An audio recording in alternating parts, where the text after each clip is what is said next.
అత్యంత మహిమ ఘనత ప్రభావం కలిగిన పరలోక తండ్రి, వందనాలు ప్రభా, స్తుతులు స్తోత్రములు ప్రభా. మరి మమ్మల్ని అందరినీ కూడా ఈ రోజు మధ్యాహ్న సమయమున ఐపీసీ చర్చ్ లో ప్రభా, మరి మేమందరం మీ సమక్షంలో కూర్చొని ఉండగా, మీ సన్నిధిలో కూర్చొని ఉండగా ప్రభా, మరి ఎన్నో విషయాలను, చరిత్రలో దాగి ఉన్న విషయాలను, మాకు తెలియకుండా దాచబడిన విషయాలను ప్రభా మరి మేము నేర్చుకుంటుండగా వాటిని అర్థం చేసుకునే సామర్థ్యాన్ని మాకు ప్రసాదించండి. మరి ముఖ్యంగా ప్రభా, నేను మరి ఈరోజు ఈ మెసేజ్ ని డెలివర్ చేస్తుండగా ప్రభా మీరే నా ద్వారా మాట్లాడండి. నా నాలుకను మీ అదుపులో ఉంచుకోండి, నా మస్తిష్కాన్ని, నా జ్ఞాపక శక్తిని మీ అదుపులో ఉంచుకోండి. ఆద్యంతము మీరు నాతో ఉండి ప్రభా నా ద్వారా మాట్లాడతారని నమ్ముతూ ప్రభు అయిన యేసుక్రీస్తు నామమున నా వేడుకొని ప్రార్థించుచున్నాము తండ్రి, ఆమేన్. హల్లెలూయా. ఎలా ఉన్నారు? అందరూ బాగున్నారా? How are you Visakhapatnam? How are you? Hallelujah. పొద్దున మనము లంచ్ కన్నా ముందు కొన్ని చక్కని విషయాలు నేర్చుకున్నాం. పాస్టర్ జాన్ కోయా గారు మరి బైబిల్ యొక్క చరిత్ర, బైబిల్ అనేది ఎలా క్రోడీకరించబడింది, ఎలా సమీకరించబడింది, అటు తరువాత యేసుక్రీస్తు యొక్క చారిత్రక మరియు పురావస్తు ఆధారాలు ఉన్నాయా, అటు తరువాత క్రైస్తవ్యం మొదటి కాలంలో ఆదిమ క్రైస్తవులు ఎలా వివక్షకు గురి అయ్యారు, ఎలా శిక్షలకు గురి అయ్యారు, నెరో చక్రవర్తి కాలం నుండి మార్కస్ అరేలియస్ కాలం దాకా కూడా, కాన్స్టంటీన్ వచ్చేదాకా కూడా క్రైస్తవులు ఎన్ని కష్టాలు పడ్డారో మీరు విని ఉన్నారు. అటు తర్వాత క్రైస్తవ్యము మన భారతదేశానికి ఏం చేసింది, క్రైస్తవ్యము మన భారతదేశానికి వెన్నెముకగా నిలబడింది. విద్యా వ్యవస్థ గాని, వైద్య వ్యవస్థ గాని, స్త్రీలను వివక్ష నుండి బయటికి తీసుకురావడం నుంచి కానివ్వండి, బాల్య వివాహాల నుండి గాని, అంటరానితనం నుండి ఈ శూద్రుల వివక్ష లేదా కుల వివక్ష నుంచి బయటికి తీసుకురావడానికి క్రైస్తవ్యం ఆదిమ కాలం నుండి మన భారతదేశంలో పనిచేస్తూనే ఉంది. అయితే ఏంటి? So what? మాకు ఇక్కడ 33,33,33,333 మంది దేవీ దేవతలు ఉన్నారు. కొన్ని కోట్ల సంవత్సరాల నుండి మాకు ఇక్కడ ఈ సనాతన ధర్మం ఉంది. కొన్ని లక్షల సంవత్సరాల నుంచి ఉన్నాయి. మాకు రాముడు, కృష్ణుడు ఉన్నాడు లేడు అనే పురావస్తు ఆధారాలు లేకపోయినా పర్వాలేదు, ఎందుకంటే మాకు వేదాలు ఉన్నాయి అని మత ఉన్మాదులు ఈ మధ్యలో మాట్లాడుతూ బైబిల్ గ్రంథం నుంచి ప్రశ్నిస్తున్న ఈ తరుణంలో మనం ఈ రోజు ఒక కొత్త పాఠాన్ని నేర్చుకునే అవసరత ఎంతగానో ఉంది. మానవుడు ఆశావాది. మానవుడు అంటే మనం ఒకరోజు ఒక దుకాణానికి వెళ్ళి, ఒక షాప్కి వెళ్ళి మనం ఏం ఆశిస్తామంటే అది 10 రూపాయలు అయితే ఆ షాపు ఓనర్ మనకి 9 రూపాయలకి ఇస్తాడేమో, ఏదైనా విషయంలో మనకి వీసా వచ్చే ఛాన్స్ లేకపోయినా, అవతల వాడికి రాకపోయినా ఏమో నాకు వస్తుందేమో అనే ఆశావాది. అలాంటి ఈ మానవుడిని దేవుడు మట్టి నుండి తయారు చేసి తన నాసికా రంధ్రములలో జీవవాయువుని ఊదగా నరుడు జీవాత్మ ఆయను అని బైబిల్ చెప్తుంది. అటు తర్వాత దేవుడు మానవుడి చెవిలో చెప్పిన మొట్టమొదటి మాట ఫలించుడి. ఈ ఫలించే ప్రక్రియలో మానవుడు ఆదిమ కాలంలో వేటగాడుగా, ఆహార పదార్థాలను సమకూర్చుకునేవాడిగా కొంతకాలం బ్రతికాడు. అటు తర్వాత వ్యవసాయాన్ని నేర్చుకున్నాడు మానవుడు. వ్యవసాయాన్ని నేర్చుకున్న తర్వాత పంటను కోయటం నేర్చుకున్నాడు.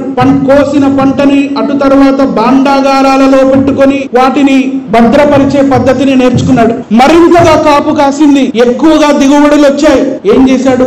మానవుడు వ్యాపార వర్తకాలు నేర్చుకున్నాడు. బయట ఉన్న దేశాల వారితో లేదా బయట ఉన్న నాగరికతల వారితో పురాతన కాలంలోనే మానవుడు వ్యాపార వర్తకాలు చేయడం మొదలు పెట్టాడు. ఇలా వ్యాపార వర్తకాలు మొదట్లో డబ్బు లేదు, కాయిన్స్ లేవు, నాణాలు లేవు, కాబట్టి వస్తు మార్పిడి ద్వారా మానవుడు వ్యాపార వర్తకాలు నేర్చుకున్నాడు. సో ఇది ఆదిమ మానవుడి కథ.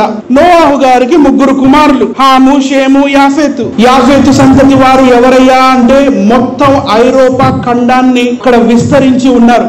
ఐరోపా ఖండం మొత్తం తెల్ల దొరలు అంటాం కదా మనం, వాళ్ళందరూ కూడా యాఫెతు సంతతి వాళ్ళు. తరువాత హాము సంతతి వాళ్ళు ఎవరండి అనంటే ఈ హాము సంతతి వారు ఆఫ్రికా ఖండానికి వెళ్ళి ఆఫ్రికా ఖండాన్ని మొత్తం వీరి కైవసం చేసుకున్నవారు. షేము సంతానం ఎవరు అనంటే ఈ ఆసియా ఖండంలో ఉన్నవారే. మనము కూడా షేము సంతతి వారమే. షేము పెద్ద కుమారుడైన ఏలాము సంతతికి చెందిన వాళ్ళం మనమందరము కూడా. షేము పెద్ద కుమారుడు ఏలాము, ఏలాము సంతతి వారమే మనము. ఇలా నోవాహు గారి కాలంలో జలప్రళయం వచ్చింది. జలప్రళయం అంతా అయిపోయిన తర్వాత వీరు ఓడ దిగారు.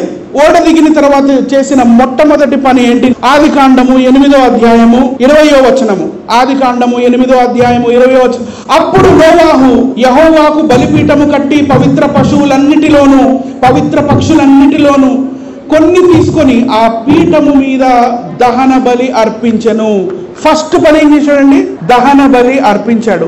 It was a thanksgiving thing, right? దేవా thank you, thanks for keeping us alive. సంవత్సరం పాటు, అంటే మనం COVID-19 వచ్చినప్పుడు లాక్డౌన్ లో ఉన్నాం కదా, అలా వాళ్ళు ఆల్మోస్ట్ సంవత్సరం పాటు ఆ నావలో లాక్డౌన్ లో ఉన్నారు, ఆ పశువులతో పక్షులతో. సంవత్సరం కాలం అయిపోయిన తర్వాత వాళ్ళు బయటకు వచ్చిన తర్వాత నోవాహు గారు చేసిన మొట్టమొదటి పని ఏంటంటే బలి అర్పించడం, అది కూడా దహన బలిని అర్పించడము. ఇలా నోవాహు గారి కాలంలో నోవాహు గారి 3 కుమారులు 3 కోడళ్ళు మరియు నోవాహు గారి భార్యతో పాటు వీళ్ళు మొట్టమొదటిసారి దహన బలిని అర్పించిన తరువాత హాము షేము యాఫేతుకి సంతతి వారు పుట్టిన తరువాత, అంటే పిల్లలు పుట్టిన తర్వాత వాళ్ళ పిల్లలు పుడుతూ వచ్చిన తరువాత ఈ దహన బలులు అనే ఈ ప్రక్రియని వాళ్ళు మర్చిపోలేదు. కానీ మెయిన్ సెంటర్ ఎవరు? దేవుడు. ఆ దేవుణ్ణి మర్చిపోయారు. దేవుణ్ణి మర్చిపోయి ఏం చేశారంటే రకరకాల విగ్రహాలని తయారు చేసుకొని ఆ విగ్రహాలకు దహన బలులు అర్పించడం మొదలు పెట్టారు. ఇది ఎలా జరిగిందో ఆయా కల్చర్స్ లేదా సంస్కృతుల ప్రకారంగా పురాతన కాలంలో, ఆదిమ కాలంలో ఏం జరిగిందో మనం ఒక్కసారి చూద్దాం. ఇలా యాఫేతు సంతతిలో నుండి వచ్చిన ఆర్యులు అనేవాళ్ళు, ఈ ఆర్యులు నోవాహు గారి కాలంలో నోవాహు గారు ఏదైతే మొట్టమొదటిసారి దహన బలిని అర్పించారో ఆ దహన బలికి సాదృశ్యంగా లేదా చాలా దగ్గరగా ఉండేటట్లుగా ఒక అగ్ని హోమాన్ని తయారు చేసుకొని గాలికి, వరుణుడికి, సూర్యుడికి, ఇంద్రుడికి యజ్ఞయాగాలు చేసి ఈ హోమకుండంలో పశువుల్ని పారేసేవాళ్ళు. ఇలా అసలు సిసలైన దేవుణ్ణి మర్చిపోయి ఇలా మనిషి రకరకాల దేవుళ్ళని సృష్టించుకున్నాడు ఆదిమ కాలంలో. అటు తర్వాత ఈజిప్షియన్ కల్చర్, ఐగుప్తు కల్చర్, ఐగుప్తీయులు కూడా ఇలాంటి హోమకుండాలు తయారు చేసి వాళ్ళు కూడా ఇలా చేసేవాళ్ళు ఆదిమ కాలంలో. అటు తర్వాత దేవీ దేవతల బొమ్మలు తయారు చేసుకొని, మట్టి బొమ్మలు. మానవుడు మొట్టమొదటిసారే రాతి బొమ్మలు తయారు చేసుకోలేదు. ఎందుకంటే ఇనుము అనేది చాలా తరువాత కనిపెట్టబడింది. ఇనుముతోటే సుత్తి తయారు చేసుకున్నాడు మానవుడు, ఇనుముతోటే ఉలిని తయారు చేసుకున్నాడు. ఆ ఉలిని తీసుకొని రాయి మీద పెట్టి సుత్తితో దెబ్బలేసి తన చేతిలో చాతుర్యం ద్వారా లేకపోతే చాకచక్యంగా ఆ ఉలిని తిప్పుతూ ఉంటే అది ఒక బొమ్మగా మారింది, విగ్రహంగా మారింది. కానీ అంతకన్నా ముందు మానవుడు మట్టితో మాత్రమే విగ్రహాలు చేసుకున్నాడు. ఇలా హారతులు ఇవ్వడం, ధూపాలు పెట్టడం, దీపాలు పెట్టడం కూడా ఇలాంటి ఆచారం నుండి వచ్చినది మాత్రమే. అంటే నోవాహు గారి ఆచారాన్ని దురాచారముగా మార్చారు. ఉన్న విషయాన్ని మార్చేసి దేవీ దేవతలను కల్పించుకొని మట్టి బొమ్మలను తయారు చేసుకొని వాటికి ఆఖరికి హారతులు కూడా ఇచ్చారు. ఇలాంటివి వేరే సంస్కృతిలో కూడా ఉన్నాయి. ఇది పర్షియా దేశంలో ఉన్న జొరాస్ట్రియన్ మతానికి చెందిన యాస్న అంటే యజ్ఞము. ఈ యజ్ఞం, ఇది హోమకుండం, వీటిల్లో కూడా వీళ్ళు జంతువుల్ని వేయించేవారు. అటు తర్వాత జొరాస్ట్రియన్ కాయిన్స్ మనం చూస్తే ఈ పర్షియా రాజుల నాణాల పైన కూడా మీకు ఇక్కడ మీకు ఇది కనపడుతుంది చూడండి. పర్షియా రాజుల నాణాల పైన కూడా మనకి ఈ హోమకుండం కనపడుతుంది. దీనికి అంతటి కూడా మూలం నోవాహు గారు మొట్టమొదటిసారి ఆది కాండము 8వ అధ్యాయంలో ఏదైతే దహన బలిని ఇచ్చారో దానిని మానవుడు అసలు సిసలైన ట్రాక్ నుంచి వేరే ట్రాక్ కి తీసుకెళ్లడం ద్వారా వచ్చింది మాత్రమే. ఇది గ్రీక్ కల్చర్. గ్రీక్ కల్చర్ ని, గ్రీకుల కల్చర్ ని హెలెనిస్టిక్ అని కూడా అంటారు. హెలెన్ అనే పేరు, ఆ మతాన్ని హెలెనిస్టిక్ అని అంటారు, గ్రీకుల మతాన్ని. ఇలా వీళ్ళు కూడా హోమకుండాలు తయారు చేసుకొని, ఫైర్ ఆల్టర్స్ తయారు చేసుకొని మరి ఇలా దహన బలులు ఇచ్చేవాళ్ళు వాళ్ళ దేవీ దేవతలకి, గ్రీకుల దేవీ దేవతలకి. నోవాహు గారి కుమారులు షేము సంతతి వారు మొట్టమొదటిసారిగా ఎక్కడ బస ఉన్నారు అని క్వశ్చన్. వాళ్ళు మెసొపొటేమియా ప్రాంతములో బస ఉన్నారు. వాళ్ళు బస ఉన్న ప్రాంతము యూఫ్రటిస్ మరియు టిగ్రిస్ నది పరివాహక ప్రాంతాలలో వాళ్ళు బస ఉన్నారు. ఈ ప్రాంతము అంతా కూడా ఒక నెలవంక ఆకారంలో, అంటే తిరగదిప్పిన నెలవంక, రైట్, నెలవంక ఆకారంలో మీకు అక్కడ కనపడుతుంది గ్రీన్ కలర్ గా. ఇది మనకి హరితహారం అని కూడా వింటాం మనం, రైట్. గ్రీన్ కలర్ గా మనకి అక్కడ ఫర్టైల్ ల్యాండ్ ఉంటుంది కాబట్టి దీన్ని సారవంతమైన భూమి అక్కడ ఉంది కాబట్టి సారవంతమైన నెలవంక అని కూడా పిలుస్తారు. ఫర్టైల్ క్రెసెంట్ అంటారు దీన్ని. సో ఈ సారవంతమైన నెలవంక ఈ ప్రాంతంలో అబ్రహాము గారు ఉర్ అనే ప్రాంతం నుండి వచ్చారు. అబ్రహాము గారు అంతకన్నా ముందు బొమ్మలు అమ్ముకునేవారు. అబ్రహాము గారి కన్నా ముందు కాలములో నుండి అక్కడ ఉన్న బొమ్మలు ఇవే. వీటిల్నే తెరాఫీమ్ అని అంటారు. ఏమంటారండి? తెరాఫీమ్ బొమ్మలు. అంటే ఒక వ్యక్తి ఉంటే ఆ వ్యక్తికి తన తల్లో తండ్రో తమ్ముడో అన్నో అక్కో బావో మావో మరిదో ఎవరో ఇష్టమైతే అతను చనిపోతే అతని పేరు మీద ఒక బొమ్మను తయారు చేసుకొని అతడు ఆ గృహ దేవతగా వాళ్ళకి రక్షణగా ఉంటాడు అనేది వాళ్ళ నమ్మకం. ఇలా తండ్రి చనిపోతే తండ్రి బొమ్మ, తల్లి చనిపోతే తల్లి బొమ్మ తయారు చేసుకొని తెరాఫీమ్ బొమ్మలుగా తయారు చేసుకొని పూజించేవారు. కావాలంటే మనం ఆదికాండం 31వ అధ్యాయము 19వ వచనంలో మనం దీని రెఫరెన్స్ చూడొచ్చు. లాబాను తన గొర్రెల బొచ్చు కత్తిరించుటకు వెళ్ళి ఉండగా రాహేలు తన తండ్రి ఇంటనున్న గృహదేవతలను గృహదేవతలు, ఈ గృహదేవతలే నేడు మన భారతదేశంలో గ్రామ్య దేవతలు, ఇష్ట దైవాలు, కుల దైవాలు ఎలా అయ్యారో చెప్తాను. అక్కడికే వెళ్దాం. 33,33,33,333 మంది లెక్క ఈ రోజు మధ్యాహ్నం తేలుద్దాం. ఇదే వచనాన్ని మనం హెబ్రీ భాషలో చూస్తే ఆదికాండము 31వ అధ్యాయము 19వ వచనం చూస్తే మీకు ఇక్కడ కింద రెడ్ కలర్ లో పెట్టాను. హత్తెరాఫీమ్ అని కనపడుతుంది. హత్తెరాఫీమ్. తెరాఫీమ్ అనే పదానికి ది హౌస్ హోల్డ్ ఐడల్స్, గృహ దేవతలు. మరి మనం ఏలాము సంతతి వారము అని నేను చెప్పా కదా. ఆదికాండము 10వ అధ్యాయము 22వ వచనం చూస్తే షేము కుమారులు ఏలాము, అషూరు, అర్పక్షదు, లూదు, ఆరాము అనేవారు. మనము ఏలాము సంతతి వారం. ఈ ఏలాము సంతతి వారు ఇక్కడ ఉర్ అనే ప్రాంతం ఉంటుంది. మీకు కనపడు. సుమేర్ కింద ఉరుక్ కింద ఈ ఉర్ అనే ప్రాంతంలో అబ్రహాం గారు ఉండేవారు. ఇక్కడ నుండి బయలుదేరి హారానికి వెళ్లి హారాన్ నుండి కానానుకు వెళ్లారు. దిస్ వి ఆల్ నో, మనకు తెలుసు, రైట్? సో ఈ ఉర్ అనే ప్రాంతము పక్కనున్న ప్రాంతమే ఏలాము ప్రాంతము. ఇక్కడ మన పూర్వీకులు, ఆదిమ కాలంలోని పూర్వీకులు, నోవాహు సంతతి నుండి వచ్చిన వారు ఇక్కడ కొంతకాలం ఉండేవారు. కొంతకాలం ఉండిన తర్వాత వీళ్ళు మెల్లిగా మన భారతదేశ ఉపరితలం వైపుకి పయనించి వీళ్ళు ఇక్కడ మీకు పింక్ కలర్ లో కనపడుతుంది. ఇక్కడ ఏలామో ద్రవిడియన్ అని కనపడుతుంది. ఏలాములు ద్రవిడులు ఒకరే. ఆ వారి భాష ఏలామో ద్రవిడియన్ గా ఉంది. అటు తర్వాత మన భారతదేశ సరిహద్దులకి వచ్చి వీరు సింధు నది నాగరికత అనే ఒక అద్భుతమైన నాగరికతను కట్టుకొని ద్రవిడులుగా రూపాంతరం చెందారు. మన పూర్వీకులు మాట్లాడిన భాష ఆదిమ ద్రవిడ భాష. అందుకనే నేటి హెబ్రూ భాషకి తెలుగు లేదా తమిళ్ భాషకి చాలా దగ్గర సంబంధాలు ఉన్నాయి. మనది సెమిటిక్ భాష, ఎందుకంటే మనం షేము సంతతి వారము. అలాగే హెబ్రీయుల భాష కూడా సెమిటిక్ భాషే, ఎందుకంటే వాళ్ళు కూడా షేము సంతతి నుండి వచ్చిన వాళ్లే. అర్థమైందండి? మనము ఏలాము నుండి వచ్చాము, వాళ్ళు అర్పక్షది నుంచి వచ్చారు. హెబ్రీ భాష మాట్లాడేవాళ్ళు. దేవుడు ఆదాముతో ఏ భాషలో మాట్లాడాడండి అని అంటే నో వన్ నోస్, ఎవరికి తెలియదు. ఆ భాష లేదు.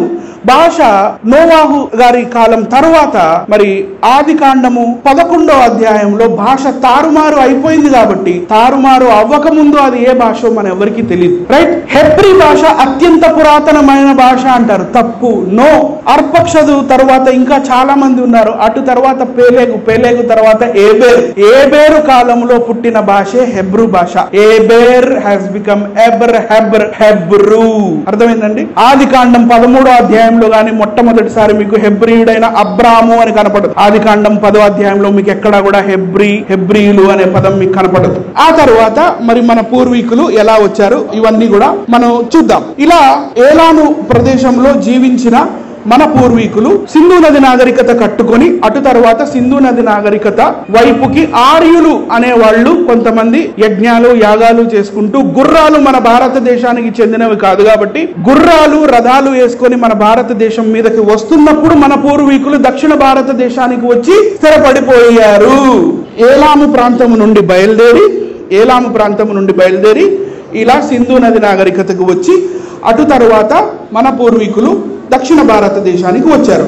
మరి డిఎన్ఏ ఆధారాలు చూస్తే భూగర్భంలో ఉన్న స్కెలిటన్స్ ఏవైతే ఉన్నాయో వాటి డిఎన్ఏ ఆధారాలు, సింధు నది నాగరికతలో ఉన్న డిఎన్ఏ ఆధారాలు, మరియు మన ద్రవిడుల డిఎన్ఏ అంటే స్కెలిటన్స్ ఏవైతే ఉన్నాయో వాటి ఆధారాలు చూస్తే మన పూర్వీకులు అందరూ కూడా ఏలాము సంతతి వారు అని మనకి ఇక్కడ చాలా క్లియర్గా తెలిసిపోతుంది. మన పూర్వీకులు ఎవరండి?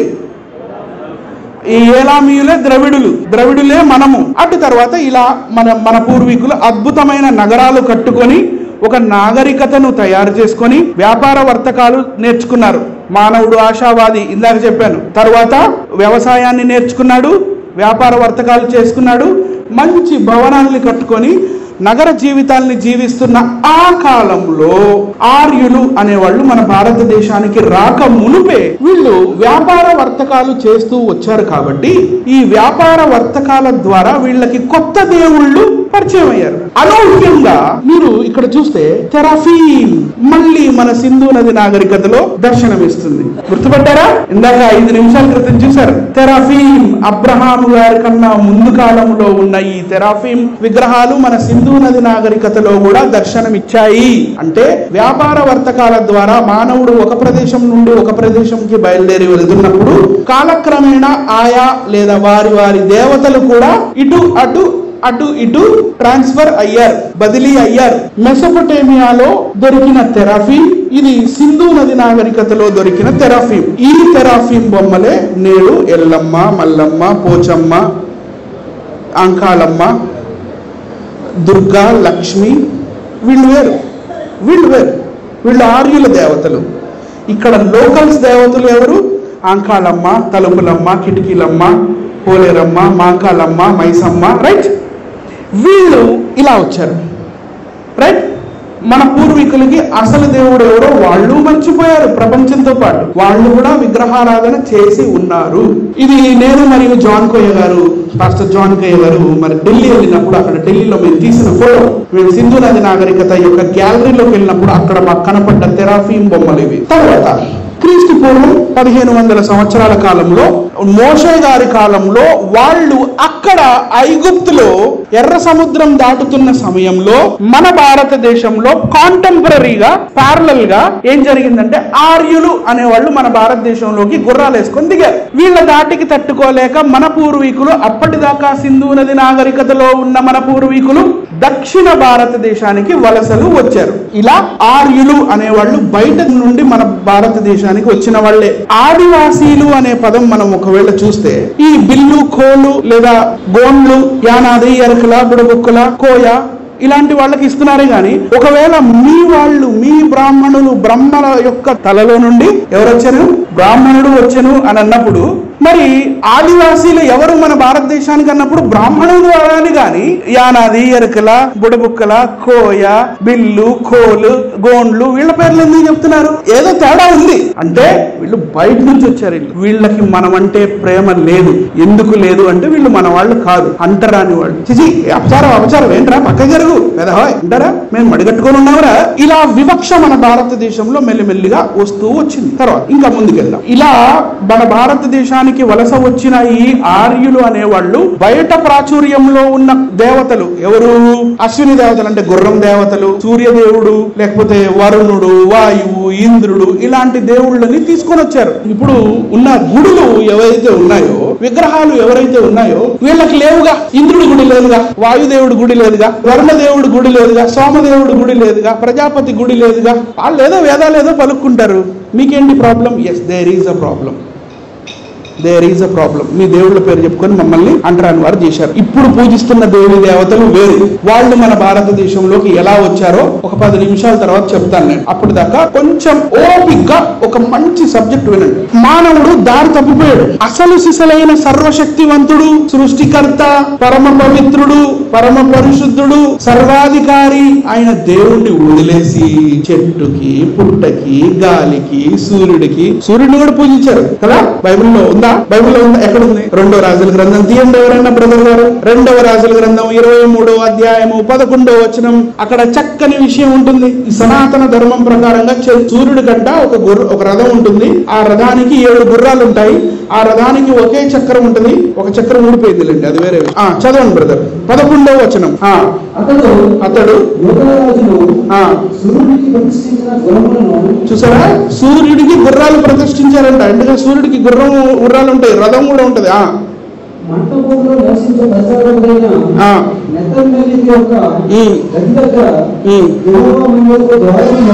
యెహోవా మందిరపు ద్వారము దగ్గర ఈ సూర్యదేవుడిని ప్రతిష్ఠించి, వాటికి గుర్రాల్ని ప్రతిష్ఠించి ఇంకేం చేశారంటండి, సూర్యుడికి ప్రతిష్ఠింపబడిన రథములు. రైట్. ఇలాంటి బాధలు మనం ఈరోజు ఏదైతే విగ్రహారాధనతో మనం బాధపడుతున్నామో ఇవన్నీ ఒకప్పుడు ఇజ్రాయేల్ చూడలేదంటారా? చూశారు.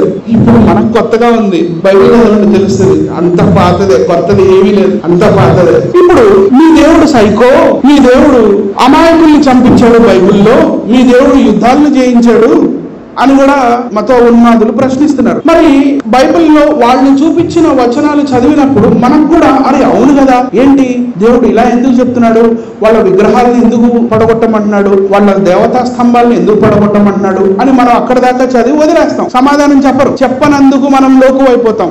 కాబట్టి వచనం చదవండి. నిర్గమకాండము 23వ అధ్యాయము 23, 24 చదవండి సార్.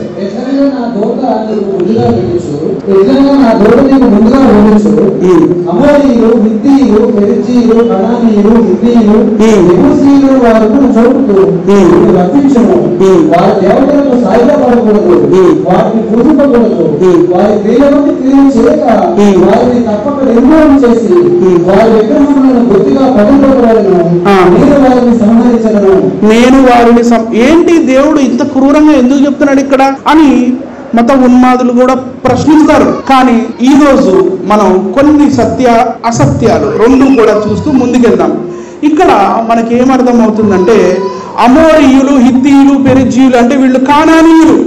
యెహోషువ గారి కాలానికన్నా ముందు నిర్గమకాండము కాలంలో వీళ్ళు కానానుకి ఇంకా వెళ్ళక ముందే దేవుడు వీళ్ళకి కొన్ని సూచనలు ఇస్తున్నాడు. ఏంటి, అక్కడ ఇలాంటి ప్రజలు ఉంటారు, ఈ జాతి వాళ్ళు ఉంటారు, మరి ఆయా దేవతలు ఉన్నాయి, వాళ్ళకి దేవతా విగ్రహాలు, దేవతా స్తంభాలు ఉన్నాయి, వాటిని మీరు పూజించకూడదు, వాటిని పగలగొట్టండి, వాటిని బొత్తిగా ఇరగొట్టండి అన్నాడు.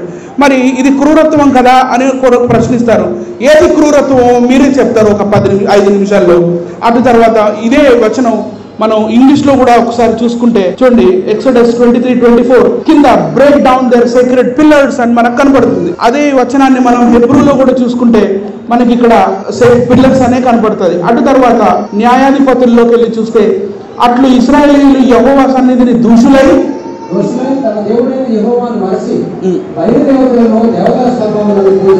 దేవతా స్తంభములు. ఏంటి వాట్ ఈస్ దేవతా స్తంభములు?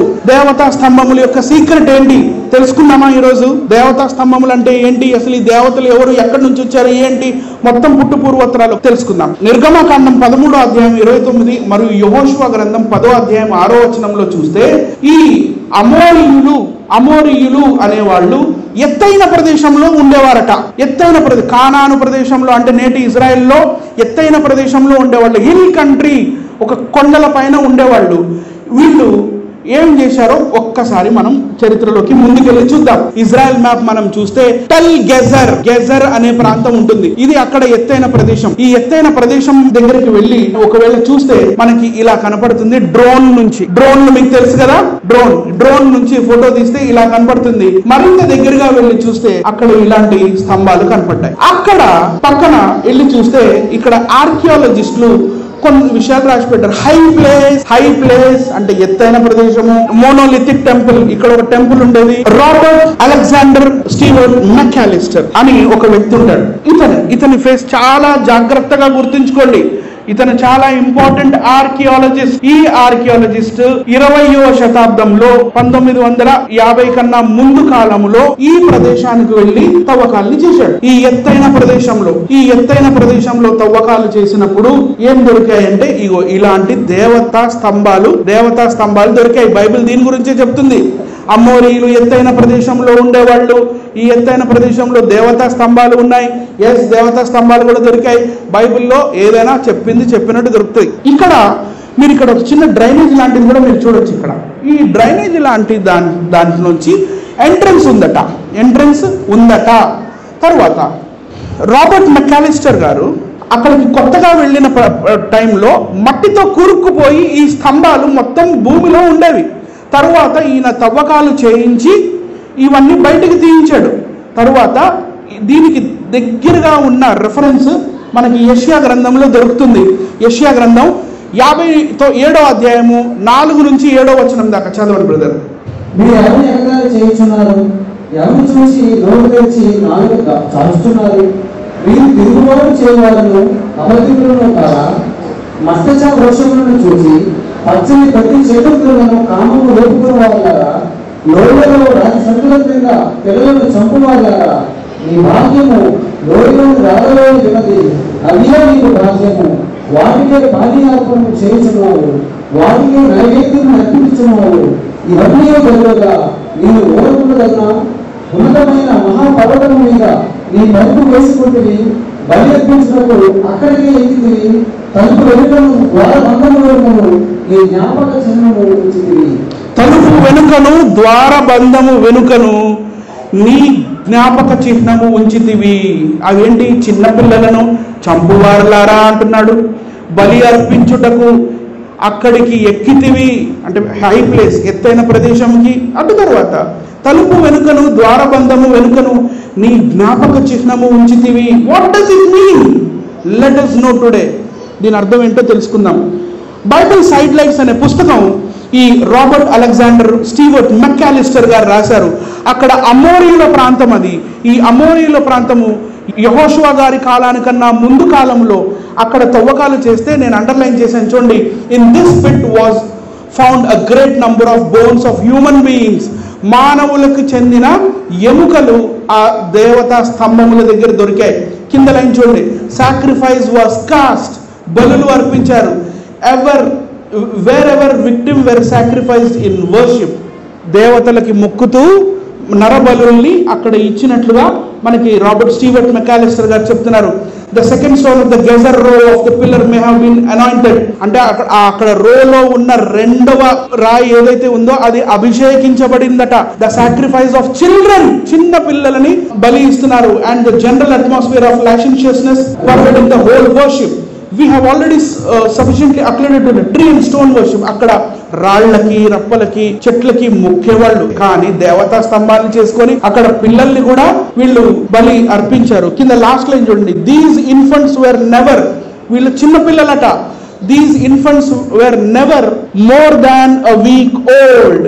వారము రోజుల కన్నా తక్కువ వయసు ఉన్న చిన్న పిల్లల్ని దహన బలి ఇచ్చి మనం ప్రస్తుతం ఎలాగైతే ఆవకాయ పచ్చడి, ఉసిరికాయ పచ్చడి, పండు మిరపకాయల పచ్చడి జాడీలో పెట్టుకుంటామో అలా చంపివేయబడిన బలి ఇవ్వబడిన ఈ చిన్న పిల్లల శరీరాల్ని జాడీలోకి దూర్చి ఆ దేవతా స్తంభాల కింద పూడ్చి పెట్టారట. చూద్దామా?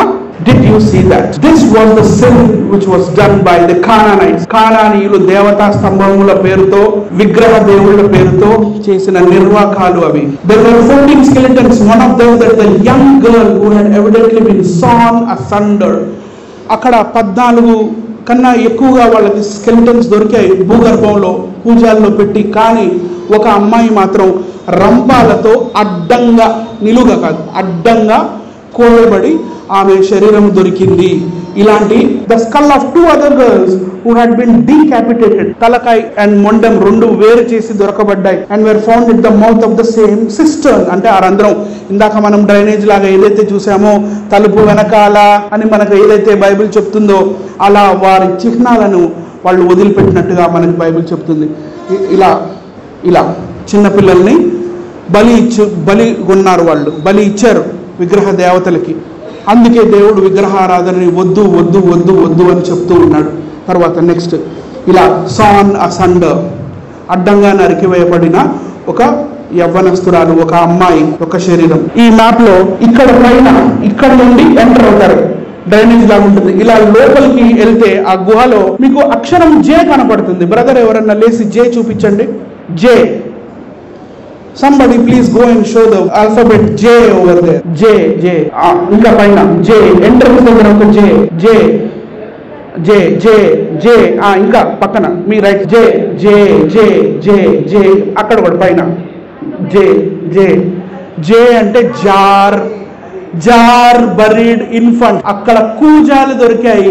కూజాల్లో వారం రోజుల కన్నా చిన్న వయసు గల పిల్లల్ని దహన బలిచి సగం కాలిపోయిన ఆ శరీరాల్ని కూజాల్లో పెట్టి వాళ్ళు అక్కడ పెట్టి ఉన్న వారి పాపము. ది ఎక్స్కవేషన్ ఆఫ్ గెజర్ అని ఇంకొక పుస్తకం రాశారు ఆయన. ది ఎక్స్కవేషన్ ఆఫ్ గెజర్ అనే పుస్తకంలో ఇదిగోండి ఇలాంటి ఇవే మరి ఆయన డ్రా చేసి తర్వాత చెప్పారు ఇలా ఇవన్నీ దొరికాయి అని చెప్పి. ఆ తర్వాత ఈ విక్టిమ్స్, ఈ పిల్లల్ని ఎలా సెలెక్ట్ చేసుకునేవాళ్ళు, selection of victims for sacrifice, that these sacrificed infants were the first born, తొలిచూలు పిల్లలు. సో అందుకనే కానానులో ఉన్న అబ్రహాముని ఆ కాలంలో దేవుడు పరీక్షించాడు. వీళ్ళందరినీ చూసి వీళ్ళు ఇలాంటి పనులు చేస్తున్నారు కదా, ఒకవేళ నా మీద విశ్వాసం ఉంటే అబ్రహాం కూడా మరి ఇలా చేస్తాడేమో అని అబ్రహామును పెట్టిన పరీక్ష వీళ్ళని చూసి పెట్టిందే, తొలిచూలు పిల్లలు. అటు తర్వాత డివోటెడ్ ఇన్ ద టెంపుల్, మందిరానికి, ఆ మందిరానికి వాళ్ళని ప్రతిష్ఠించేసిన పిల్లలు is indicated by the fact that none were over a week old, ఎవ్వరు కూడా వారానికన్నా ఎక్కువ వయసు ఉన్నవాళ్ళు కాదు.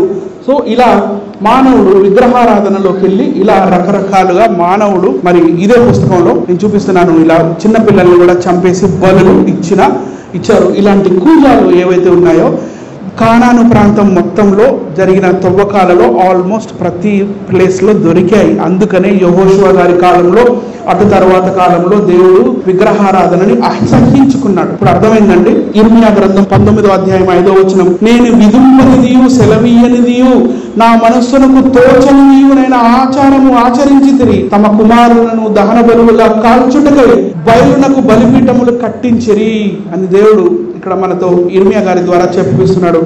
ఇతనే బయలుదేవత. ఫస్ట్ ఫోటో మీకు కనపడుతుంది, కూర్చొని ఉంటాడు, అతనే బయలుదేవత. చిన్న చిన్న గుహలు తయారు చేసుకొని ఆ గుహల్లో ఇలాంటి దేవతా స్తంభాలని తయారు చేసుకొని చిన్న పిల్లల్ని బలులు ఇచ్చేవాళ్ళు. సో ఇలా బైబిల్ మనకి ఏది చెప్తున్నా కూడా దానికి మనకి పురావస్తు చారిత్రక ఆధారాలు, ఏది జరిగినా కూడా ప్రతి దానికి ఆధారాలు దొరుకుతున్నాయి. మీ దానికి ఆధారాలు లేవు, మరి చూపించండి అయ్యా అంటే ఎవడు చూపించడు. కానీ బూతు మాటలు మాట్లాడడం లేదా బైబిల్ గ్రంథాన్ని అవహేళన చేయడం మాత్రం వీళ్ళకు వచ్చింది. వీళ్ళ అజ్ఞానాన్ని చూసి మీరు బాధపడద్దు, మీరు మరింత రోషము కలిగి దేవుని పని నిమిత్తమై నడుము కట్టి ముందుకు వెళ్లాల్సిందిగా నా ప్రార్థన. ఇంకా ముందుకెళ్దాం. న్యాయాధిపతులు 2:13, వారు యెహోవాను విసర్జించి బయలును అష్టరోతును పూజించిరి. ఈ విగ్రహాలు ఏవైతే మీరు ఇప్పుడు చూస్తున్నారో వీటిని చాలా జాగ్రత్తగా చూడండి. ఆ బొమ్మ ఎక్కడ నిలబడింది, దేని మీద నిలబడింది? కపాలాల మీద నిలబడింది. మన దేశంలో కూడా కపాలాల మీద నిలబడే దేవి దేవతలు ఉన్నారు, అవి కూడా చూపిస్తాను నేను. తర్వాత చేతిలో ఏవో పట్టుకొని ఉన్నారు, రైట్? న్యాయాధిపతులు 3వ అధ్యాయం 7వ వచనం, and the people of Israel did what was evil in the sight of Lord. దేవుడికి ఏదైతే ఇష్టం లేదో, దేవుడు ఏదైతే వద్దన్నాడో దాన్నే ఇజ్రాయేలీలు చేశారట. They forgot the lord their God and serve the Baals and the Ashtaroth. Boil అంటే వీడే, అష్టరోత్ అంటే ఆమె. దేని మీద నిలబడింది? సింహం మీద నిలబడే దేవతలు మన భారతదేశంలో కూడా ఉన్నారు. వీళ్ళందరూ కూడా అక్కడ నుండి పుట్టుకొచ్చిన వాళ్ళు అయ్యుంటారా కాదంటారా? అది ఎలా అయ్యుంటారో కూడా చూడాలా. మరి ఇవన్నీ కూడా చిన్నపిల్లల సాక్రిఫైస్ కి సంబంధించిందే. ఇలా మరి దేవుడు వద్దు అన్న పనినే చేస్తూ మనుషులు వస్తూ వచ్చారు. ఇవన్నీ కూడా ఆచారాలు మరి ఎక్కడి నుంచి వచ్చాయి, ఎలా వచ్చాయి కూడా మనం చూసే ప్రక్రియలో మనం ఇప్పుడు ఇందాక జాన్ కోయా గారు మాట్లాడుతూ కాయిన్స్ చూపించారు. నెరో చక్రవర్తి కాయిన్స్, టైబీరియస్ సీజర్ కాయిన్స్ చూపించడం జరిగింది. ఆ కాయిన్స్ యొక్క స్టడీని న్యూమిస్మాటిక్స్ అంటారు, రైట్ అండి? ఈ న్యూమిస్మాటిక్స్ అనే స్టడీ ద్వారా మనకి ఏం తెలుస్తుంటే, పురాతన కాలంలో వ్యాపార వర్తకాల ద్వారా ముడి పదార్థాలు, సరుకులు మరియు ధాన్యాలు కాకుండా ఒక ప్రాంతం నుండి మరో ప్రాంతానికి లేదా రాజ్యానికి చెందిన నాణాలు ఏవైతే ఉన్నాయో అవి కూడా ఇటు అటు వెళ్తూ ఉండేవి. నాణాల మీద కొన్ని దేవతల బొమ్మలు ఉంటాయి. ఆ దేవతల బొమ్మలు కూడా ఒక ప్రదేశం నుండి ఒక ప్రదేశంలోకి వ్యాపార వర్తకాల ద్వారా ట్రావెల్ అయ్యారు. ఈ వ్యాపార వర్తకాలు కాయిన్స్ ద్వారా మొదలయ్యింది మొట్టమొదటిసారి క్రీస్తు పూర్వం 7వ శతాబ్దంలో. యేసుక్రీస్తు పుట్టే 700 సంవత్సరాల ముందు మన భారతదేశంలో మొట్టమొదటిసారి నాణ్యాలు అనేవి వచ్చింది క్రీస్తు పూర్వం 6వ శతాబ్దంలో. యేసుక్రీస్తుకి 600 సంవత్సరాల ముందు. అంతకనే ముందు కాయిన్స్ అనేవే లేవు, అసలు ఆ సిస్టమే లేదు. ఇజ్రాయేలీలు మొట్టమొదటిసారి పర్షియా దేశంలో దర్యావేషు రాజైన తర్వాత దర్యావేషు కాలంలో కాయిన్స్ చూశారు. దర్యావేషు కాలంలోని కాయిన్స్ ని దరిక్ అని అంటారు. దరిక్ నుండి దీనార్ వచ్చింది, దీనార్ నుండి ద్రాచ్మా వచ్చింది, ద్రాచ్మా నుంచి దిర్హాం వచ్చింది. కానీ అన్నిటికీ coin, first coin, gold coin దరిక్, దర్యావేషు కాలంలో డేరియస్ అతని పేరు కాబట్టి దానికి దరిక్ అనే పేరు పెట్టాడు. సో మన భారతదేశంలో ఒక చిన్న కథ జరిగింది. అశోక చక్రవర్తి మన భారతదేశాన్ని క్రీస్తు పూర్వం 3వ శతాబ్దంలో యేసు క్రీస్తు కన్నా 300 సంవత్సరాల క్రితం పరిపాలించాడు. అంతకన్నా ముందు కాలంలో అలెగ్జాండర్ చక్రవర్తి మన భారతదేశానికి దండయాత్రకు వచ్చాడు. అలెగ్జాండర్ యొక్క దండయాత్ర. అలెగ్జాండర్ ఇటు గ్రీకు నుంచి బయలుదేరి మన భారతదేశ సరిహద్దు దాకా కూడా, మీకు కుడివైపు భారతదేశ సరిహద్దు కనపడుతుంది, ఈ సరిహద్దు దాకా కూడా వచ్చి భారతదేశంలోకి మొత్తం చొచ్చుకొని రాకుండా వెనక్కి తిరిగి వెళ్ళిపోతున్న ఆ కాలంలో అలెగ్జాండర్ మహారాజుతో పాటు కొంతమంది దేవి దేవతలు కూడా వాళ్ళ సైన్యముతో పాటు ఆరాధనా దైవాలు కూడా వచ్చారు. ఎందుకంటే రాజ్యాలు గెలుస్తూ వచ్చాడు కాబట్టి ఆ దేవతలు ఎలా అంటే పొసైడన్, ఇతని చేతిలో ఒక త్రిశూలం ఉంటుంది. ఆ తర్వాత హెఫాస్టస్, ఆర్టెమిస్, అఫ్రోడైట్, జ్యూస్, డయోనిస్, ఇలా కొంతమంది గ్రీకు దేవతలు ఉన్నారు. వీళ్ళు బాహ్య ప్రపంచానికి అలెగ్జాండర్ కాలము తర్వాత లేదా అలెగ్జాండర్ కాలములో పరిచయం అయ్యారు. అలెగ్జాండర్ పూజించిన దేవత పేరు నైకీ. ఏం పేరండి? గట్టిగా చెప్పాలి సార్. నైకీ. షూ వేసుకుంటారా? Shoes, Nike T shirt, Nike shoes. Youth పిల్లలు ఈరోజు బ్రాండ్, నాకు బ్రాండ్ నైకీ బ్రాండ్ అంటారా? అలెగ్జాండర్ బ్రాండ్ ఏంటి? Nike brand, right? ఈ నైకీ బ్రాండ్ వేసుకున్న అలెగ్జాండర్, అంటే నైకీ దేవతని పూజించిన ఈ అలెగ్జాండర్, ఇదిగోండి, ఇది మీకు ఎఫ్ఎస్సి తెలుసు కదా, ఎఫ్ఎస్సీలకు రాసిన పత్రిక కదా. సో ఈ ఎఫ్ఎస్సి పట్టణంలో ఈ నైకీ దేవత యొక్క విగ్రహం దొరికింది. ఇది అడ్డంగా ఇరిగిపోయి దొరికింది. ఆమె చేతిలో ఒక మట్ట, ఆ తర్వాత ఆమెకి వింగ్స్ ఉంటాయి, రెక్కలు ఉంటాయి, చేతిలో విజయ కిరీటం ఉంటుంది. ఇరిగిపోయిన ఈ టాబ్లెట్ ని బట్టి ఈ కంపెనీ వాడు దీనికి ఇలా నైకీ అని పేరు పెట్టాడు. అర్థమైందా? ఈ దేవత పేరు Nike. Is it clear now? Right? So Alexander porous ని ఓడగొట్టిన తర్వాత మింటింగ్ చేపించిన కాయిన్ ఇది, వెండి కాయిన్. ఈ వెండి కాయిన్ మీద మీకు అలెగ్జాండర్ ని విజయ కిరీటాన్ని తొలగిస్తున్న నైకీ, రెక్కలు కలిగిన నైకీ మీకు కనబడుతుంది. ఈ నైకీ దేవత భారతదేశ సరిహద్దుల దాకా కూడా అలెగ్జాండర్ కాలంలో వచ్చినట్లుగా మనకి చాలా క్లియర్ గా అర్థమవుతుంది. నైకీ తర్వాత మీరు తెలుసుకోవాల్సిన ఇంకొక దేవత టైకీ. ఈమె కూడా గ్రీకు దేవతే. ఈ టైకీ అనే దేవత చేతిలో ఒక గొట్టం ఉంది, చూడండి, ఉందా గొట్టం? ఈ గొట్టం అంటే ఇది ఇలాంటి గొట్టం అన్నమాట. ఇది కనపడుతుందా? దీన్ని కార్నుకోపియా అని అంటారు. ఏమంటారండి? నేను మీతో ఎందుకు చెప్పిస్తున్నానంటే ఈ పదాలు నేను చెప్తాను ఇంకొక 10-15 నిమిషాలు, రైట్? కార్నుకోపియాని చేత పట్టుకున్న టైకీ. ఈ కార్నుకోపియా సిరి సంపదలకి చిహ్నంగా ఉంది. ఇందులో చాక్లెట్లు, బిస్కెట్లు, ఫ్రూట్స్, లేకపోతే వాట్ ఎవర్ మీకు నచ్చింది, పువ్వులు ఏమైనా పెట్టుకోవచ్చు. ఇలా దీన్ని ఏమంటారు? కార్నుకోపియా అని అంటారు. ఈ కార్నుకోపియాని ఇలా బొకేగా కూడా వాడుకోవచ్చు. మరి ఈ రోజుల్లో పెళ్లిళ్ళు జరిగినప్పుడు పెళ్లి కూతురు చేతిలో బొకే లేదో స్టేజ్కి ఎక్కదు కదా. పెళ్లికి అందరూ రెడీగా ఉంటారు, పాస్టర్ గారు అమ్మ రండమ్మా అన్నా కూడా లేదండి బొకే ఇంకా రాలేదంటారు. ఈ బొకే అనే పద్ధతి పెళ్లి కూతురు పెళ్లి కొడుక్కి, అయ్యా నేను నీ ఇంటికి వస్తున్నాను, ఇదిగో నాతో పాటు నీకు సిరి సంపదలను తీసుకొస్తున్నాను, ఈ బొకే నీకు సిరి సంపదలకు చిహ్నముగా ఉన్నది అని తెలియజేయడానికి మాత్రమే ఈ ఆచారం అనేది మనకి ఇలా గ్రీకు నుంచి వచ్చినది. అర్థమైందండి? ఆనాటి ఈ కార్నుకోపియా నేడు బొకేగా మారింది. ఈమె అసలు టైకీ విగ్రహం. ఇది కనపడుతుందండి, టైకీ చేతిలో పట్టుకొని ఉంది కదా ఈ కార్నుకోపియా. ఈమె ఆయా కాలంలో ఉన్న గ్రీకు రాజులు అందరూ కూడా ఈమెని చాలా గొప్పగా పూజించారు. వాళ్ళ నాణ్యాల మీద కూడా ఈమెను ముద్రీకరించారు. ఈమె తర్వాత కాలంలో గ్రీకు సామ్రాజ్యం పడిపోయిన తర్వాత రోమా సామ్రాజ్యం వచ్చింది. రోమా సామ్రాజ్యంలో ఫార్చ్యూనాగా పిలువబడింది. ఏమని పిలువబడిందండి? ఫార్చ్యూనా. అంటే ఫార్చ్యూనర్ కారు ఉంది కదా, ఫార్చ్యూన్ రిఫైన్డ్ ఆయిల్, ఇవన్నీ అందించే ఆ పేర్లు, రైట్? ఫార్చ్యూనా చేతిలో కూడా ఈ కార్నుకోపియా మనకు కనపడుతుంది. ఇంకొక గ్రీకు దేవుడి గురించి మనం తెలుసుకోవాలి. అతని పేరు పొసైడన్. ఈ పొసైడన్ ఇందాక కూడా నేను చూపించాను. పొసైడన్ అనే అతను దిగంబరుడు. తరువాత చేతిలో ఒక త్రిశూలం ఉంటుంది. ఆయన ఎప్పుడు ఎద్దు ఆయనతోటి ఉంటుంది. జాగ్రత్తగా గుర్తుంచుకొని నేను చెప్తున్న మాటలు, రైట్?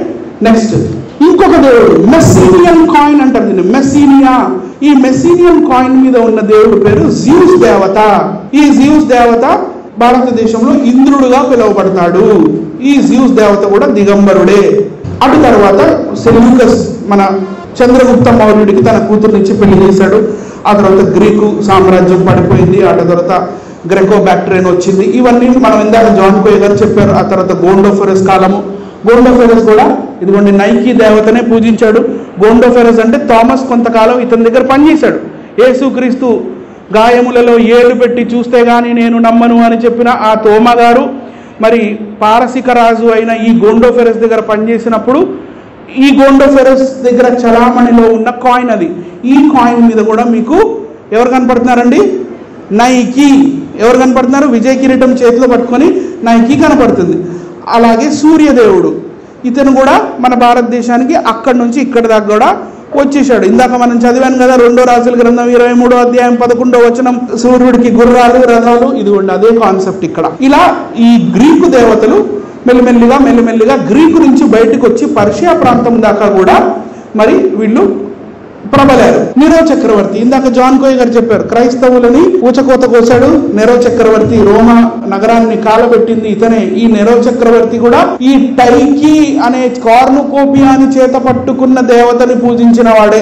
తర్వాత మన భారతదేశంలో అశోక చక్రవర్తి కాలం తర్వాత శుంగులు వచ్చారు, అటు తర్వాత ఇండోసిరియన్స్, ఇదంతా చరిత్ర. కానీ ఇక్కడ మనం ఆగాలి. కుషాణ రాజులు మొట్టమొదటిసారి వింటున్నారు ఈ పేరు మొట్టమొదటిసారి అయిన వాళ్ళ చేతులు ఎత్తండి. కుషాణ రాజులు అనేవాళ్ళు యేసుక్రీస్తు శరీరధారిగా పుట్టి శిలువ మరణం పొంది 3వ రోజు లేచి తండ్రి దగ్గరికి వెళ్ళిపోయిన ఆల్మోస్ట్ ఆ సమయంలో వీళ్ళు మన భారతదేశంలోకి ఎంటర్ అయిన రాజులు. వీళ్ళు కూడా ఆర్య జాతికి చెందిన వాళ్లే.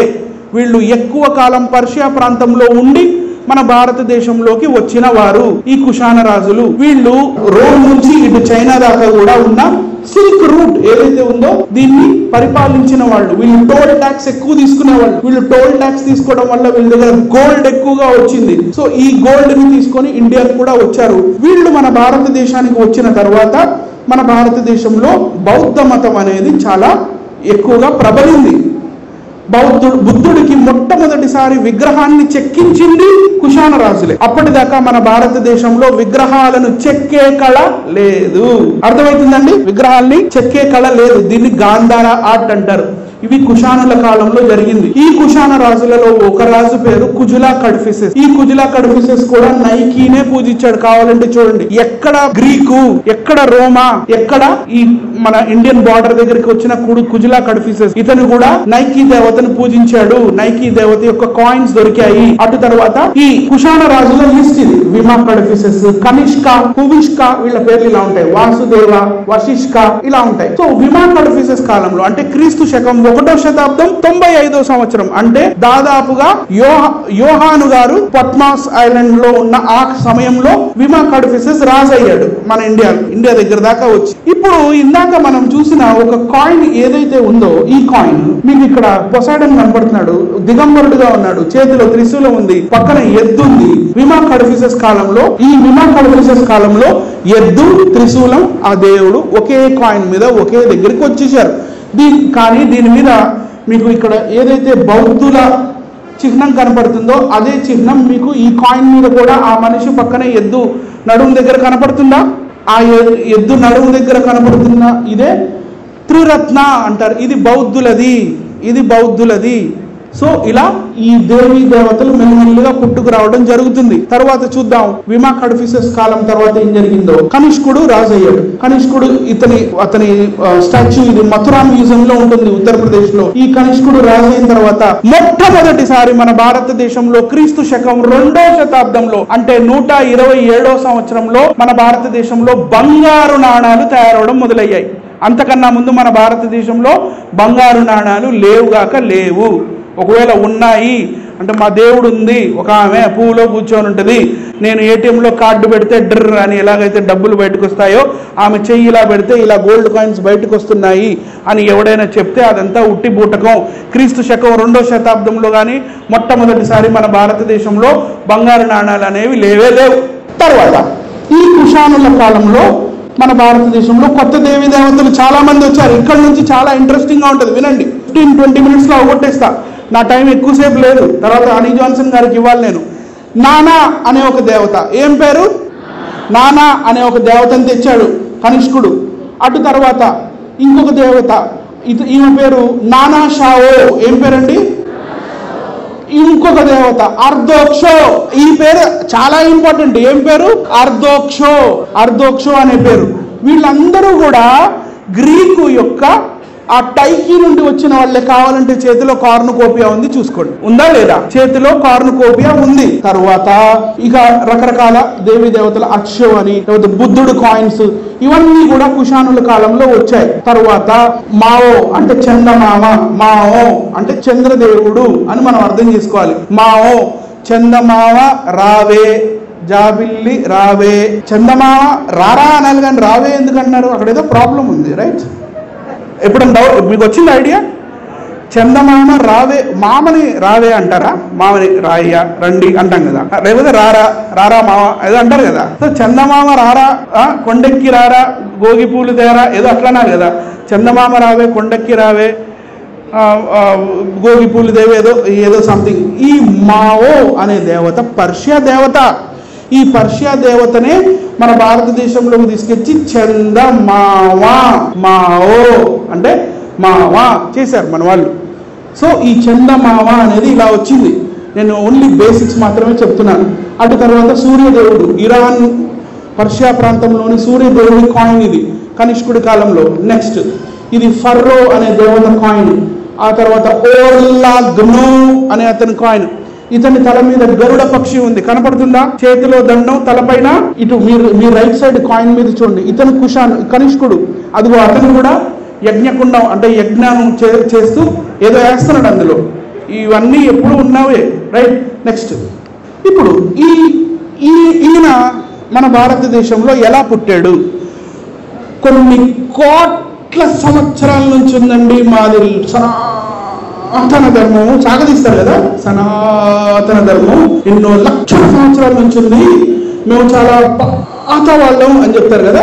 అంతా ఉట్టిదే, వీళ్ళంతా కొత్త వాళ్ళు. కనిష్కుడి కాలంలో ఇతని రూపం ఇలా ఉండేది. అటు తర్వాత కనిష్క రాజు, ఇతని పేరు కూడా ఇతను రాయించాడు, ఓఏషో ఇతని పేరు. కావాలంటే ఇది బ్యాక్ట్రియన్ ఆల్ఫాబెట్ చూడండి, పి అక్షరంలో నాకు కనపడుతుంది, అది షో అని చదవాలి. ఇలా ఉంటే ఇది షో అన్నమాట. సో ఇక్కడ మీరు ఓ కనపడిందండి అక్షరం, ఓఏషో. ఇది బ్యాక్ట్రియన్ స్క్రిప్ట్ లో మీరు చదువుతున్నారు, గ్రెకో బ్యాక్ట్రియన్ స్క్రిప్ట్. ఓఏషో అనే దేవత చేతిలో ఒక డమరుకం లాంటిది పట్టుకున్నాడు. అటు తర్వాత ఒక ఏదో ఒక మేక లాంటిది ఏదో ఉంది. అటు తర్వాత కాలంలో ఈ ఓయేషో అనే దేవత మెల్లిమెల్లిగా వృద్ధి చెందుతూ హూష్కుడి కాలంలో మెల్లిమెల్లిగా ఈయన ఎలా రూపాంతరం చెందాడో చూడండి. చేతిలో ధర్మచక్రం వచ్చేసింది, ఆ తర్వాత త్రిశూలం వచ్చేసింది, చెవులో డమరుకం కూడా ఉంది. అటు తర్వాత హూష్కుడి కాలంలో అంటే క్రీస్తు శకం 2వ శతాబ్దంలో ఇతనికి 3 తలకాయలు వచ్చాయి చూడండి ఇందులో, ఓయేషో అనే దేవుడు. అటు తర్వాత అతని భార్య, ఓయేషో యొక్క భార్య పేరు ఓమ్మో. ఈ ఓమ్మో అనే దేవత మన భారతదేశంలో ఉమాగా పిలువబడింది, పర్షియన్ దేవుడు. అటు తర్వాత వాసుదేవుడి కాలం, వాసుదేవ అనే రాజు కాలంలో ఏం జరిగిందో చూడండి. Vasudeva 1 Oesho coin with Bactrian bull.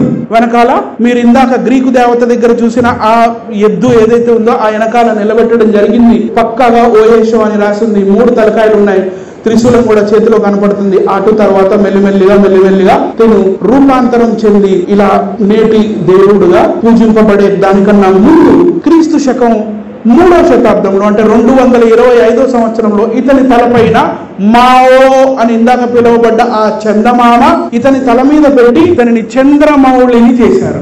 అంటే 2 వేరే మతాల్ని ఒక దగ్గరకు తీసుకొచ్చి ఇమిడిచ్చారనమాట.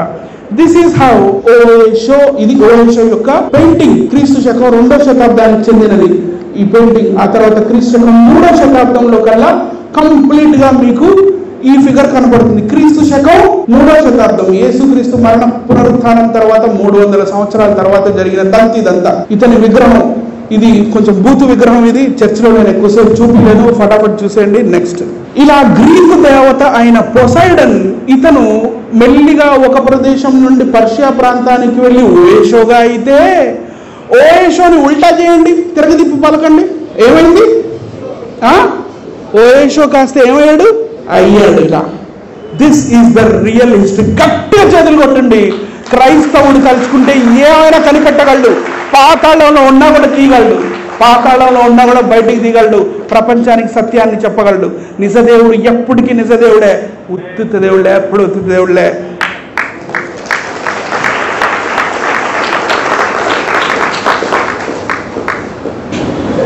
చూద్దామా?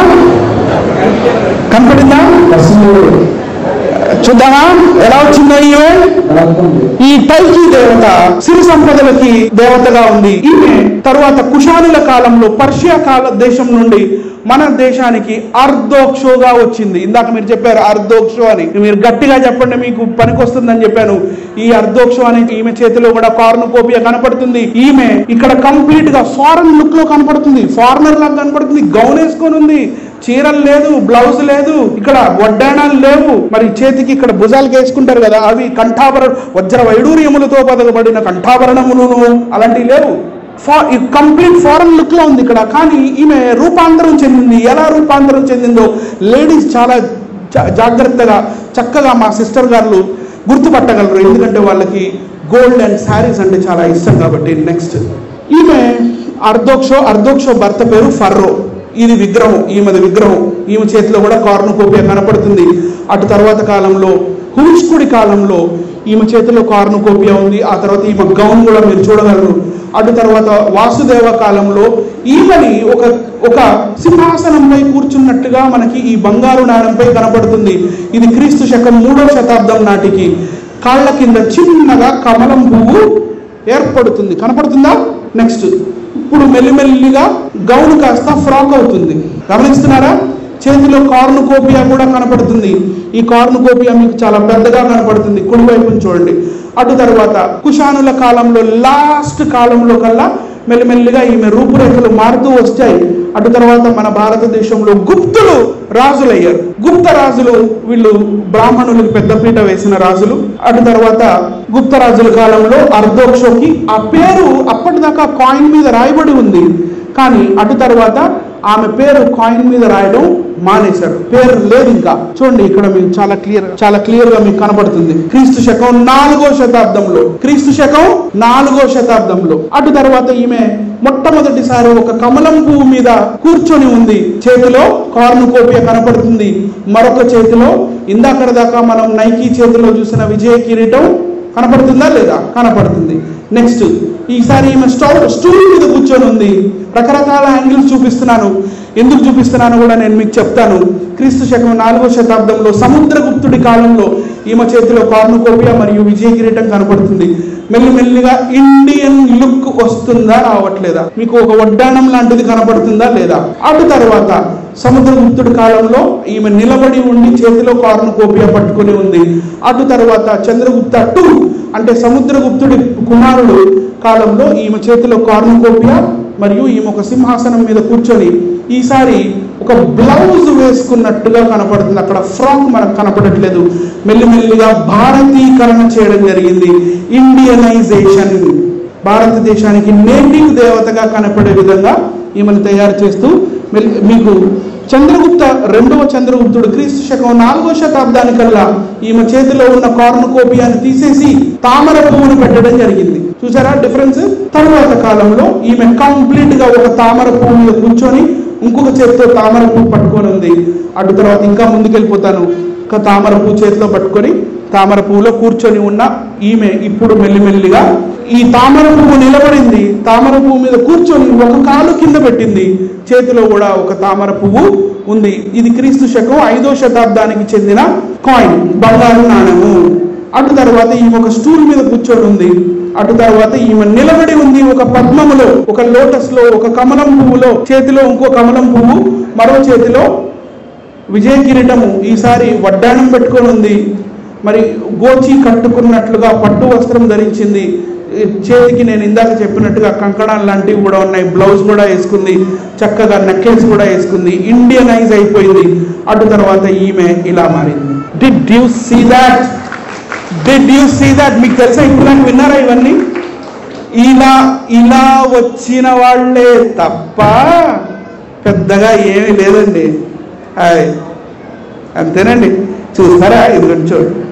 ఈమె ఇలాంటి కాయిన్స్ మీద ముద్రింపబడింది. పాతకాలంలో కట్నాలు ఉండే కాదు, కన్యాశుల్కాలు ఉండే.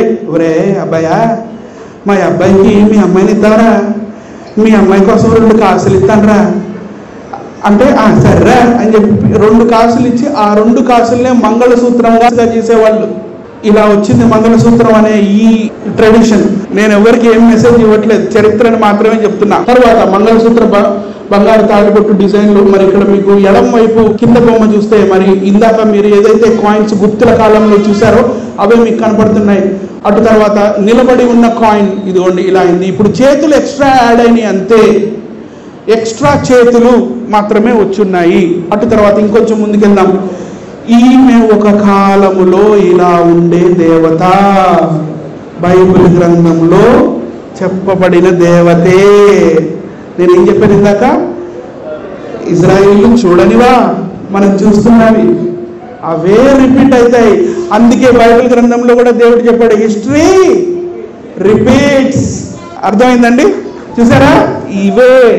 ఇవే మనకి కొత్తగా చూపిస్తున్నారు. తర్వాత ఈ గుప్తుల కాలంలో ధనలక్ష్మి ఎలా పుట్టిందో చూద్దాం. ఈమె అర్ధోక్షోనే, ఒకప్పుడు అర్ధోక్షోనే ఈమెని తామర భూమి మీద కూర్చోబెట్టి, కానీ ఈమె చేతిలో ఉన్న విజయ కిరీటాన్ని తీసేస్తే ఈమె గుప్పిలి విప్పింది మొట్టమొదటిసారి. గుప్పిలి విప్పినప్పుడు ఆమె చేతిలో నుండి ఏటీఎం మిషన్ నుంచి కాయిన్స్ బయటపడుతున్నట్లుగా ఆమెకి కాయిన్స్ ఇలా బయటపడుతూ మనకి కనబడతాయి. ఇక్కడ నుండే లక్ష్మీదేవి, ధనలక్ష్మి యొక్క ఆవిర్భావం జరిగింది. మరి సరస్వతి యొక్క ఆవిర్భావం కూడా టైకీ నుండే వచ్చింది. ఒకప్పుడు కార్నుకోపియాన్ని పట్టుకున్న ఈవిడ కుమారగుప్తుడి కాలంలో ఒక స్టూల్ మీద కూర్చొని ఉన్న ఈమె నెమలితో పాటు కనపడుతుంది మనకి వీళ్ళ కాయిన్స్ మీద, బంగారు నాణాల మీద. అటు తర్వాత ఈమె నెమలితో ఆడుకుంటున్నట్లుగా అటు తర్వాత ఇలా మనకు కనపడుతుంది. ఈమె వీణని వాయిస్తున్నట్లుగా కూడా మనకి విగ్రహాలు దొరుకుతాయి. ఈమెనే తర్వాత కాలంలో మన భారతదేశంలో సరస్వతి అయ్యింది. తర్వాత ఈ విష్ణు మరి దశావతారాలు. ఇతను ఎవరండి, ఇతను ఎక్కడి నుంచి వచ్చాడండి అని అంటే, ఇందాక మీరు చూసిన ఓర్లాగ్నో అనే దేవత, ఇతని తలపై గరుడ పక్షి మీకు కనపడుతుంది. మరి గరుడ ధ్వజ ఉత్తిష్ట గమన ఉంటారా పొద్దున్నే, ఆ గరుడ ధ్వజం ఇక్కడి నుంచి వచ్చిందే, ఆ తల మీద ఆ గరుడ పక్షి. ఈ వెరత్రజ్ఞ అనే దేవుడే ఓర్లాగ్నో. ఈ ఓర్లాగ్నో అనేవాడు పర్షియా దేవుడు. అటు తర్వాత మన భారతదేశంలోకి ఈ ఓర్లాగ్నోకి ఉన్న 10 అవతారాలు, ఏది పర్షియా దేశంలో ఉన్న 10 అవతారాలని మన భారతదేశంలోకి తీసుకెళ్లి ఇక్కడ ఏదో జరిగినట్టుగా వీళ్ళు మనకు కలరింగ్ ఇస్తుంటారు. కావాలంటే చూడండి, ఒక world, a bird, a prey, a ram, ఇలా రకరకాలుగా 10 అవతారాలు పర్షియాలోనే మనం చూస్తాం. అతన్నే ఇండియాకి తీసుకొచ్చి మరి విష్ణువుని ఎలా చేశారో మనకి ఇండియాస్ ఏన్షియంట్ పాస్ట్ అనే పుస్తకంలో ఆర్ఎస్ శర్మ గారు చాలా క్లియర్గా పేజ్ నెంబర్ 243లో రాశారు. దీని నుంచే భాగవతులు వచ్చారు. భాగవతంని ఫాలో అయ్యే కృష్ణుడి భక్తులు వీళ్ళందరూ కూడా ఇక్కడ నుంచే వచ్చారు. మరి ఈయన ఎవరండి అంటారు కదా, ఈయన కుమారస్వామి అండి. ఈయన కుమారస్వామి మీరు ఇందాక మెస్సీనియన్ కాయిన్ చూశారు. ఈ మెస్సీనియాలో మింటింగ్ చేసిన ఈ గ్రీక్ కాయిన్ తర్వాత కాలంలో భూష్కుడి కాలంలో మెస్సీనియా నుంచి కాయిన్ వచ్చింది కాబట్టి ఇతని మాసేనో అని పిలిచారు. ఈ గ్రీక్ భాషలో మీరు చూడొచ్చు, మాసేనో. ఈ మాసేనో అనే అతను తర్వాత కాలం ఇలా విగ్రహాలు చెక్కారు గాంధార ఆటలో. అటు తర్వాత ఈయన ఇలా మెల్లిగా నెమలి ఎక్కాడు. నెమలి ఎక్కి ఇప్పుడు ఈ నెమలి ఎగురుతుంది. అటు తర్వాత మెల్లిగా ఈయన కుమారస్వామిగా కూడా ఈయన ఇలా మన భారతదేశంలో అవతరించాడు, ఈ కుమారస్వామి. రైట్ అండి. ఇప్పుడు మరి అయిపోతున్నాను, అయిపోయింది. చూడండి, ఎవరు శక్తి అండ్ శాక్తేయ రైట్. మీకు ఇక్కడ సింహం మీద కూర్చొని ఉన్న దేవతలు, ఇందాక ఈజిప్ట్ దేవతల్ని చూపించాను. తర్వాత బైబిల్ దేవతల్ని కూడా, బైబిల్లో చెప్పబడిన కొంతమంది విగ్రహ దేవతల్ని కూడా నేను చూపించాను. అటు తర్వాత ఈయన కనిష్కుడు కాలంలో మరి ఈమె నానాగా ఎంటర్ అయింది మన భారతదేశంలోకి. నానా అనే దేవతగా ఎంటర్ అయిన ఈ నానా కావాలంటే చూడండి, చేతిలో కర్ర పట్టుకొని, ఇక్కడ కూడా కర్ర ఉంటుంది చేతిలో కాయిన్స్ మీద. అటు తర్వాత కూర్చొని ఉన్న ఒక సింహం మీద కూర్చొని ఉంటుంది. అటు తర్వాత కాలంలో ఈమె అంటే పుస్తకాల్లో కూడా చూస్తే ఈమె పర్షియా దేవతగా తెలుస్తుంది మనకి. ఈ పర్షియా దేవత సముద్రగుప్తుడి కాలంలో కూర్చొని ఉన్న సింహంపై ఉండేది. అటు తర్వాత మెల్లిగా సింహం నిలబడుతుంది. అటు తర్వాత మెల్లిగా సింహం 2 కాళ్ళు లేపింది. తర్వాత కాలంలో 4వ శతాబ్దంలో, క్రీస్తు శకం 4వ శతాబ్దం అంతం వచ్చే టయానికల్లా ఒక నిలబడి ఉన్న సింహంపై ఈమె కూర్చొని ఉంది. ఈమె పర్షియాలో ఉన్నప్పుడు అనహితగా పిలువబడింది. బైబిల్ గ్రంథంలో చెప్పబడిన అర్థసహస్థ అనే పర్షియా మాదియా రాజు, అతను మీకు కనపడుతుంది స్క్రీన్ మీద, ఆయన విగ్రహం అది. ఆయన పూజించింది కూడా ఈమెనే. ఇవే ఆకారాలు, ఇవే దేవి దేవతల్ని మన భారతదేశంలోకి తీసుకొచ్చి వ్రతాలు, పూజలు ఇవన్నీ మనకు నేర్పించి, మూఢనమ్మకాలు నేర్పించి మన భారతదేశ వాస్తవ్యులని మోసం చేస్తుంది క్రైస్తవులు కాదు. ఇలాంటి దేవతలు ఆషేరా, అష్టరత్, అనత్, అతిరత్ మరి ఇవన్నీ కూడా మీకు కనపడతాయి చాలా క్లియర్గా కూడా. నేను ఇందాక చెప్పాను. సో ఇలా వీళ్ళు ఈజిప్షియన్ దేవతలు కూడా ఈజిప్ట్ నుండి మన భారతదేశానికి, అటు గ్రీక్ నుండి, గ్రీక్ తర్వాత పర్షియా నుండి, పర్షియా తర్వాత ఇండియాకి వలస వచ్చిన దేవుళ్ళు. కొన్ని లక్షల కోట్ల సంవత్సరాల నుంచి ఉన్న వాళ్ళు కాదు వీళ్ళేమి, పెద్ద హిస్టరీ ఇండియాలో ఉన్న దేవతలు కూడా ఏమి కాదు. మరి ఇష్టార్ దేవత అని మనకి ఏదైతే అక్కేడియన్ కాలంలో కనబడుతుందో ఈవిడ. మన భారతదేశంలో భక్తి ఉద్యమం అనేది క్రీస్తు శకం 7వ శతాబ్దం నుండి ఇప్పుడు కూడా భక్తి ఉద్యమం నడుస్తూనే ఉంది. మన టీవీ సీరియల్స్ రూపంలో, సినిమాల రూపంలో, రోడ్ల మీద మరి సాఫ్రన్ ఆరెంజ్ కలర్ జెండాలు పట్టుకొని మరి నినాదాలు చేసుకుంటూ వెళ్ళడం, ఇవన్నీ కూడా మత ప్రచారం కాదా? ఇలా భక్తి ఉద్యమం ద్వారా మన భారతదేశ వాస్తవ్యులని ఇలాంటి మత్తులోకి, ఇలాంటి మాయలోకి తీసుకొచ్చారు. ఇలాంటి మత్తులోకి, మాయలోకి తీసుకొని వచ్చింది భక్తి ఉద్యమంలో మాత్రమే, అంతకన్నా ముందు లేరు. ఇది బుద్ధుడు విగ్రహం. బుద్ధుడు విగ్రహాన్ని ఏం చేశారో మీరు చూడండి, నేనేం చెప్పను, మీరే చూడండి ఏం కనపడుతుంది ఇక్కడ.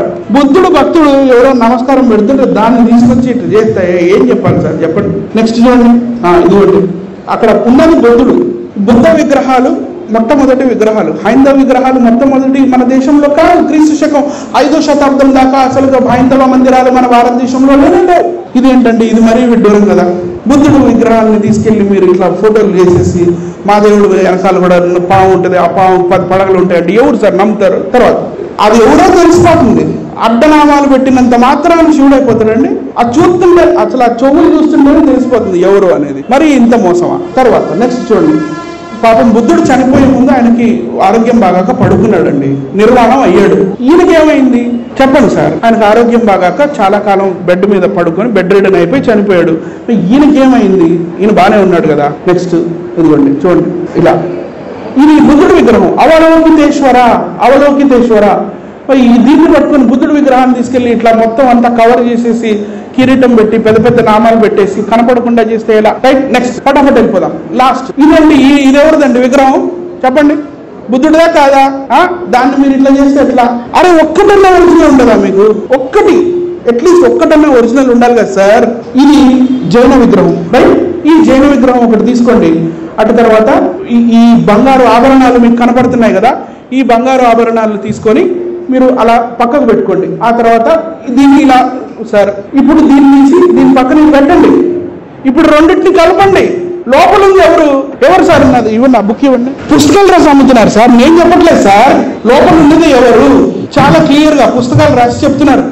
అయ్యా లోపల ఉంది బుద్ధుడు లేదా జైన తీర్థంకారుడు. మీరు అన్ని కనపడకుండా, ఏమి కనపడకుండా మొత్తం కవర్ చేసేసి మీరు పంగనామాలు జనాలకు పెట్టి నిలువు దోపిడీ చేసి పంపిస్తే ఎట్లా?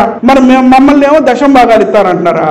మా ఇష్టం, మేము మా చర్చికి దశం భాగాలు ఇచ్చుకుంటాం. మరి మీరు నిలువు దోపిడీ సంగతి ఏంది? పోనీ ఆ దేవుడన్నా మీ దేవుడా? ఆ విగ్రహం అన్నా మీ విగ్రహమా? అంటే అది వేరు. మళ్ళా చూడండి, అర్థమవుతుందా? విషయం అర్థమవుతుంది కదండి. ఇవన్నీ మీరు తెలుసుకోవాలి. అందుకే ఓపిక్గా ఇంతసేపు చాలా స్లోగా చెప్పాను మీకు. ఒక్కొక్కటి తలకెక్కాలి, లేకపోతే గుర్తుండిపోవాలి. రేపటి రోజున మీరు వాళ్ళని ప్రశ్నించాలి. ఇలా మన భారతదేశ వాస్తవ్యులని మోసం చేశారు. కాబట్టి నేనేమంటున్నానంటే, నా ప్రియమైన సహోదరుడా, నా సహోదరి, మోసపోకండి.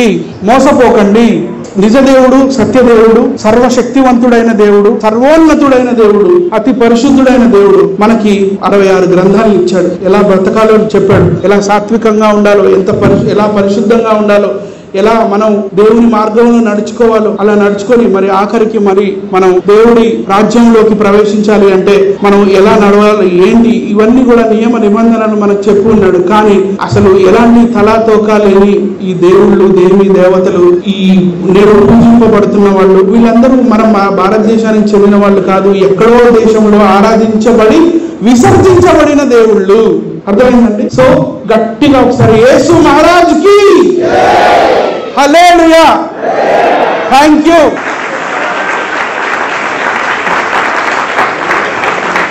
Thank you.